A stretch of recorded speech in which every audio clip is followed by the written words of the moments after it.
আজি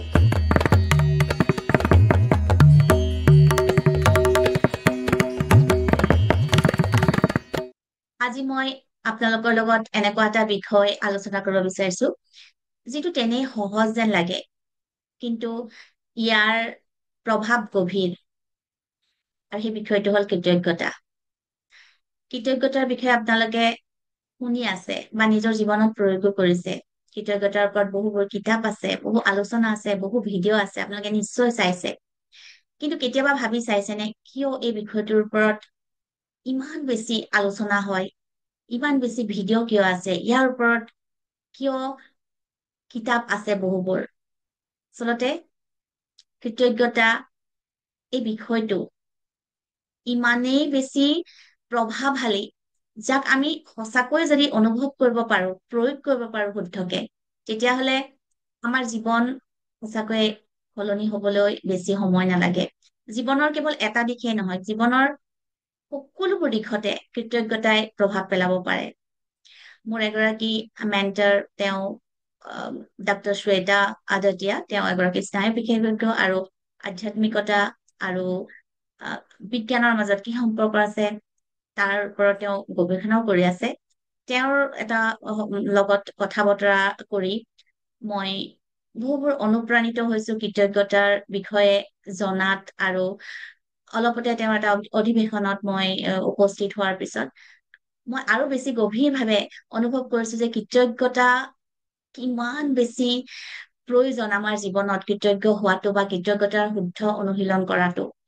কেনেকৈ কৃতজ্ঞতাৰে মানুহৰ জীৱন শান্তি, আনন্দ আৰু পৰিপূৰ্ণতাৰে ভৰাই দিব পাৰে।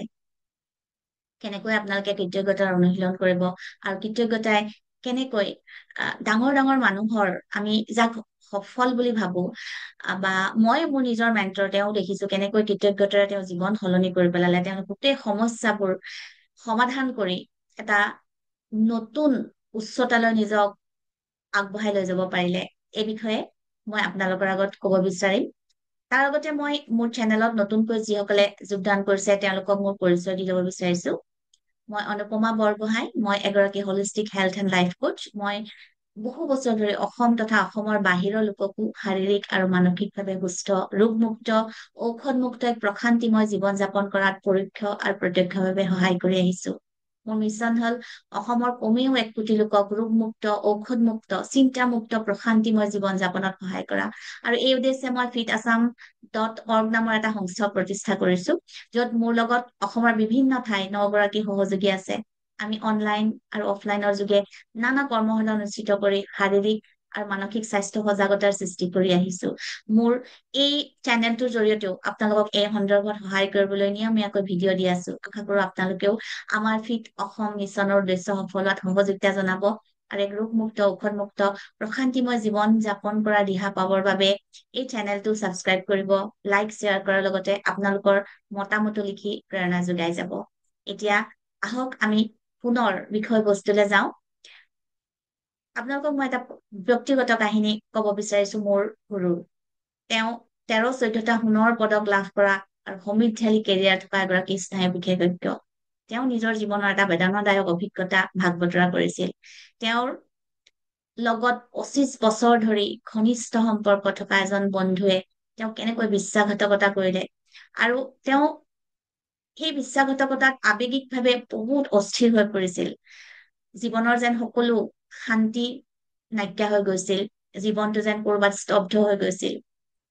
কিন্তু সেই সময়তেই তেওঁ এনেকুৱা এটা শক্তি, এনেকুৱা এটা বস্তু আৱিষ্কাৰ কৰিলে যি তেওঁৰ জীৱন সলনি কৰি দিলে, আৰু সেই বস্তুটো আছিল কৃতজ্ঞতা।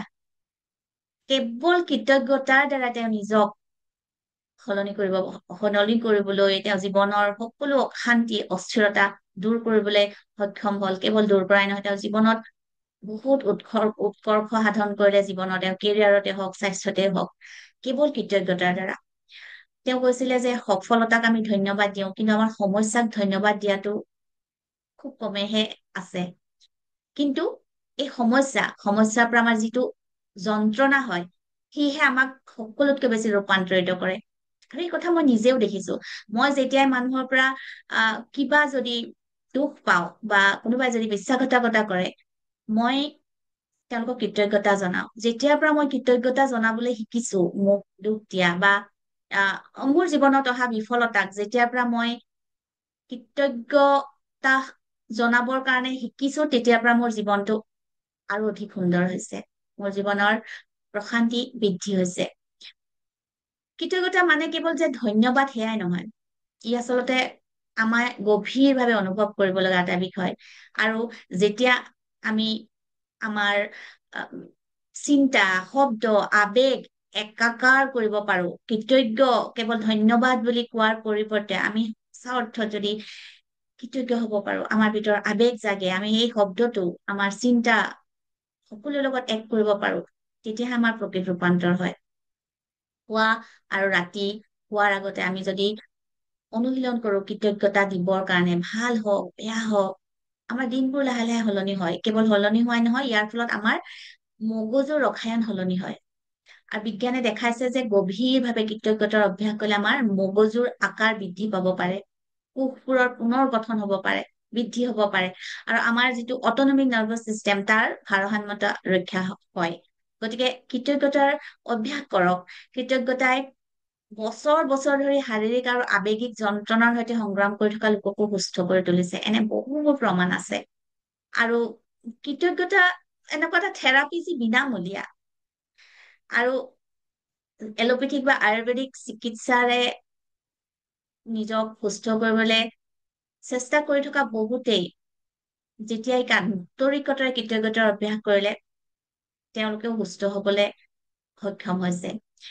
আৰু আজি আমি দেখো যে আজি ছচিয়েল মিডিয়াৰ যুগত বহু লোকে বাহিৰত বহুত সুখী যেন দেখুৱাই বা সুখ প্ৰদৰ্শন কৰে, যদিও ভিতৰে ভিতৰে তেওঁলোকে শূন্যতা অনুভৱ কৰে। যেতিয়া এই ভিতৰত শূন্য হৈ থাকে বা ভিতৰত অসুখী হয়, বাহিৰত সুখী হোৱাৰ প্ৰদৰ্শন কৰিব লগা হয়, সেই দুটা, নিজৰ ভিতৰৰ বাহিৰ দুটা ৰূপে মানুহৰ মাজত উদ্বেগ আনে, মানসিক চাপৰ সৃষ্টি কৰে।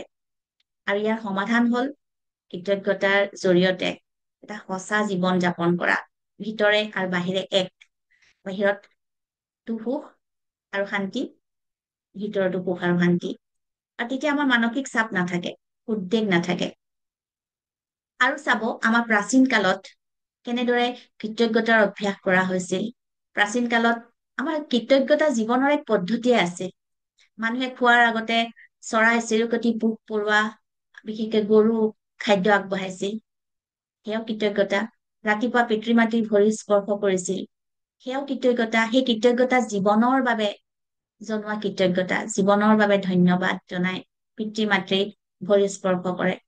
আৰু শুই উঠাৰ পৰা আমি হোৱালৈকে যিটো প্ৰতিটো কাৰ্য আমি যেতিয়া সচেতনতাৰে কৰো, শ্ৰদ্ধাৰে কৰো, সেয়াও কৃতজ্ঞতা। আমি এই মহাবিশ্বৰ এটা অংশ, আমিও অনুবিশ্ব। আমি যেতিয়া মহাবিশ্বৰ লগত অন্তৰ্গত হোৱা, সেই গভীৰ অনুভূতিটোৱে হৈছে কৃতজ্ঞতা। কৃতজ্ঞতাৰ জৰিয়তে আমি মহাবিশ্বৰ লগত আমাৰ নিজৰ সংযোগ স্থাপন কৰিব পাৰো। আৰু এটা কথা মই কব বিচাৰিম আপোনালোকক, কৃতজ্ঞতা কিন্তু লেনদেনমূলক নহয়। আমি সাধাৰণতে কৃতজ্ঞতা কেতিয়া দিওঁ, আমি কিবা এটা বিচাৰিছো, আমাক কোনোবাই দিছে, তেতিয়া আমি ধন্যবাদ কওঁ।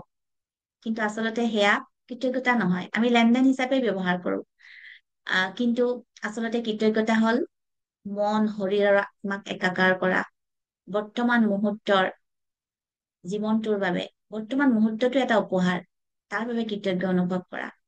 আমি আমাৰ জীৱনটো যেনে হয় তেনে ভাৱেই গ্ৰহণ কৰি, স্বীকাৰ কৰি কৃতজ্ঞ হব লাগে। আহক দিনটো কৃতজ্ঞতা আৰম্ভ কৰক, শেষ কৰক কৃতজ্ঞতাৰে। কেৱল অভ্যাস হিচাপে নহয়, আপোনাৰ সত্তাৰ নিৰাময় অৱস্থা হিচাপে কৃতজ্ঞতা আপোনাৰ জীৱনত আঁকোৱালি লওক। এতিয়া মই আপোনালোকক কেইটামান সৰল, একদম সহজ দৈনিক অনুশীলন মই আপোনালোকক কব বিচাৰিছো। আপোনালোকে যদি এই অভ্যাস অন্তত 21 দিন ধৰি কৰে, আপুনি চাব আপোনাৰ জীৱনটো কেনেদৰে ৰূপান্তৰিত হৈছে। মই নাই কোৱা কেৱল 21 দিনে কৰিব, সদায় কৰিব, জীৱনৰ শেষ সময়লৈকে কৰিব। কিন্তু 21 দিন একেলেঠাৰে যেতিয়া কৰে, আপুনি আপোনাৰ ৰূপান্তৰ দেখিব। আপোনালোকে শুই উঠিয়ে ৰাতিপুৱা বিচনাতে কৃতজ্ঞতাৰ এটা ধ্যান কৰক। তেনে সহজ এটা ধ্যান, আপোনালোকে লোটাছ গ্ৰেটিটিউড মেডিটেশ্যন বুলি ক'ব। হাতখন এনেকে ল'ব, এটা এপাহ পদুম ফুলৰ দৰে হাতখন বনাই ল'ব। আৰু ধৰক এটা পদুমৰ কলি আপোনাৰ জীৱনটো, আৰু আপুনি যিকোনো বস্তুৰ কাৰণে আপুনি যিয়ে দেখিছে, আপুনি উশাহ লৈ থকাৰ কাৰণে গ্ৰেটিটিউড, থেংক ইউ মই যে উশাহ লৈ আছো, থেংক ইউ মই এই পৃথিৱীখন দেখিছো, থেংক ইউ মোৰ এটা ঘৰ আছে, থেংক ইউ মোৰ এখন বিচনা আছে, থেংক ইউ মোৰ এটা পৰিয়াল আছে, থেংক ইউ মই খাবলৈ পাইছো, থেংক ইউ মই সুস্থ, থেংক ইউ মই পিন্ধিবলৈ পাইছো, থেংক ইউ মোৰ দুটা ভৰি আছে, থেংক ইউ মোৰ বহু জ্ঞান আছে। যি মনলৈ আহে প্ৰতিটো বস্তুৰ কাৰণে আপুনি 10টা বস্তু ৰেণ্ডম 10টা আপুনি কৃতজ্ঞ হব পাৰে। আপোনাৰ গৰমৰ দিনত আপোনাৰ ফেন এখন চলি আছে তাৰ কাৰণে কৃতজ্ঞ হওক, আপোনাৰ এটা ফোন আছে তাৰ কাৰণে কৃতজ্ঞ হওক, যিকোনো বস্তু কাৰণে আপুনি 10টা কৃতজ্ঞতা জনক। হাতখন এনেকে লৈ যেতিয়া আপুনি এনেকে এনেকে মেলি দিব, আপুনি অনুভৱ কৰিব আপোনাৰ জীৱনটো এটা এপাহ ফুলৰ দৰে প্ৰফুল্লিত হৈছে, আপোনাৰ সুন্দৰভাৱে আপুনি ফুলি উঠিছে। আৰু সঁচাকৈয়ে ৰাতিপুৱা এনেকে আপুনি ফুলি উঠক দিনটো। আৰু যেতিয়া বিচনালৈ আহিব, তেতিয়া আপোনাৰ দিনটোত যি যি ঘটনা, ভাল ঘটনা প্ৰথমতে চাব, কি ভাল ঘটনা, সৰু অকমানি ভাল ঘটনা হলেও সেইটোক স্মৰণ কৰিব, থেংক ইউ কৰি লিখিব। আপোনাৰ গ্ৰেটিটিউড জাৰ্নেল এখন ৰাখিব, লিখিব। আৰু বেয়া লগা ঘটনাবোৰ যদি মনলৈ আহে বেছিকে, সেইবোৰৰ কাৰণেও কৃতজ্ঞ হব। কাৰণ আপুনি এই কথা লিখিব যে বেয়া লগা ঘটনাই আপোনাৰ জীৱনত যি শিক্ষা দিছে, সেই শিক্ষা কিন্তু বহুত মূল্যৱান। আৰু বেয়া ঘটনাৰ কাৰণে, বেয়া ঘটনাই দিয়া শিক্ষাৰ কাৰণেও গ্ৰেটিটিউড প্ৰকাশ কৰি, কৃতজ্ঞতা প্ৰকাশ কৰি লিখিব। গ্ৰেটিটিউড জাৰ্নেল এখন ৰাখিব। আৰু যদি আপুনি বহু সময়ত আপুনি যদি সময়ো নাপায়, তথাপিও আপুনি সৰুকে হলেও আপুনি লিখাৰ অভ্যাস কৰক। কৃতজ্ঞতা লিখাটো বহু বেছি আপোনাৰ পৰিৱৰ্তন আনিব। আপুনি সঁচাকৈ অনুভৱ কৰিবলৈ লাহে লাহে আৰম্ভ কৰিব যে জীৱন সদায় সঁচাই সুন্দৰ। আপুনি এনেধৰণে এটা সৰু গ্ৰেটিটিউড জাৰ ৰাখিব পাৰে। নিজৰ ঘৰৰ সৰু ল'ৰা ছোৱালীকো শিকাব গ্ৰেটিটিউড জাৰ। মোৰ বহুবোৰ শিক্ষাৰ্থীয়ে তেওঁলোকে এনেকে গ্ৰেটিটিউড জাৰ বনাইছে, তেওঁলোকৰ সন্তানসকলেও বনাইছে আৰু লিখা আৰম্ভ কৰিছে, জীৱন সলনি কৰিছে। এনেদৰে যিকোনো এটা ধুনীয়া ঘৰত আছেই সকলোৰে বটল আছে, জাৰ আছে, ল'ব। আৰু আপোনালোকে চাওক, মই ৰাতি সদায় শোৱাৰ আগতে মই যিকোনো ঘটনা 3টা বা 4টা যিয়ে নহওক, মোৰ যি ভাল লগা মই মনলৈ আনো। মনলৈ আনি আপুনি বহু সময় বহুত দীঘলীয়াকে নিলিখো, জাষ্ট সৰুকে ঘটনা এটা লিখি থেংক ইউ যাৰ কাৰণে মই লিখো, এনেকে থেংক ইউ লিখিলো। লিখি তাৰপিছত এনেকে ফল্ড কৰি ইয়াৰ মাজত এনেকে ভৰাই যাওঁ। এতিয়া আপোনালোকে হয়তো সুধিব এনেকে ভৰ্তি হলে কি কৰিব? এই জাৰটো ভৰ্তি হলে মই সেইখিনি মই মোৰ টাবত বা মাটিত তেনেকে মই পুতি থৈ পানী ঢালি দিওঁ। মই ভাবো যে সেই গ্ৰেটিটিউডৰ ফুল ফুলি গৈছে মোৰ জীৱন বা এই পৃথিৱীত। গ্ৰেটিটিউড এই মাটিৰ লগত মিলি গৈছে, কৃতজ্ঞতা। গতিকে আকৌ পুনৰ সেই একেটা জাৰে ল'ব, সদায় সৰু সৰুকে এনেকে এখন কাগজত মনতে ভাবিব যাৰ কাৰণে, ধৰক আজি কোনোবাই আপোনাক আপুনি বিচৰা বস্তু এটা দিলে বা আপোনাক ভালকে কিবা এটা কলে, ভাল লাগিলে কাৰোবাৰ কাৰণে, তেওঁৰ নামটো লৈ লিখক, থেংক ইউ এনেকে কৰি লিখক। এনেধৰণৰ বহু আপুনি পদ্ধতি প্ৰয়োগ কৰিব পাৰে। মই বা 2টা বা 3টাই দেখাইছো, কিন্তু 2টা বা 3টা আপোনালোকে কৃতজ্ঞতা অনুশীলনৰ পদ্ধতিত নিতৌ আপোনালোকে প্ৰয়োগ কৰক, ৰাতিপুৱা আৰু ৰাতিপুৱাৰ আগতে। আৰু চাব আপোনালোকৰ জীৱন কেনেদৰে ৰূপান্তৰ হব। কিন্তু আপোনালোকে যদি আৰম্ভ কৰিছে, এদিন দুদিন এৰিছে, তেনেদৰে নকৰিব, আপোনালোকে নিতৌ কৰিব। অন্ততঃ 21 দিন আপোনালোকে একেলেথাৰে কৰক, আৰু আপোনাৰ জীৱনটো কেনেদৰে যাদুৰ দৰে ৰূপান্তৰ হৈছে চাওক। অশেষ ধন্যবাদ।